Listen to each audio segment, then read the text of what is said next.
বলে ভাই এটা তো মাদ্রাসার মাঠ, একটা মাদ্রাসার মসজিদের লোক জানি না, আগে চাঁদা দিবা তারপরে গাড়ি নিবা। দুদিক থেকে দুটা বিষয় আপনাদেরকে আজকে আমি দেখাবো, যে বিষয়গুলোর মধ্যে থাকতেছে একজন আলেমের বয়ান এবং রুমিন ফারহানার কিছু বক্তব্য, একটু মিল রেখে দেখানোর চেষ্টা করব।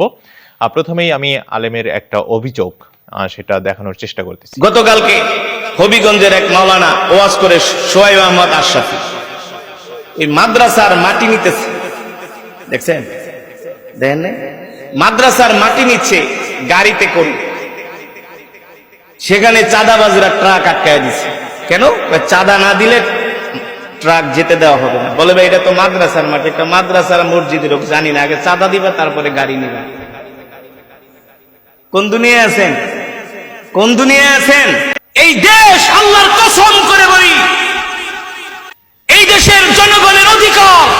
আওয়ামী লীগের কাছেও এই দেশের মানুষ মুক্ত নয়, নিরাপদ নয়, বিএনপির কাছেও নিরাপদ নয়, জাতীয় পার্টির কাছেও নিরাপদ নয়। নানান জায়গা থেকে কিন্তু বিএনপি নেতাকর্মীদের বিরুদ্ধে প্রচুর কমপ্লেইন আসছে। আমার কাছেই সকাল বিকাল কমপ্লেইন আসছে।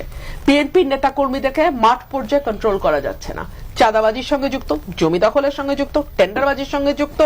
আমার এলাকাতে পথধারী নেতারা কেউ মাটি ভরাট করে নদীর উপরে, জমি দখল করে, আরেক উপজেলায় পথধারী নেতারা মামলা বাণিজ্য করে।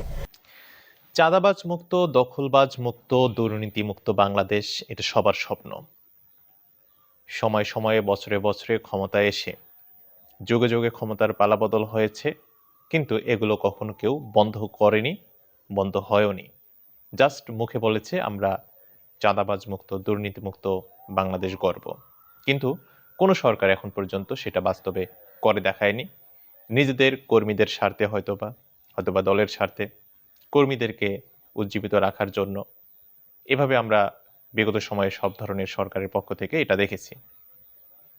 তবে বর্তমান সময়ে যেটা ঘটতেছে, ওয়াজ মাহফিলে বাধা প্রদান কিংবা চাঁদাবাজি, ক্ষমতা দখলের আগে, ক্ষমতায় আসার আগেই যদি এরকম হয়, তাহলে আওয়ামী লীগকে হটিয়ে বাংলাদেশের মানুষ কি পেল?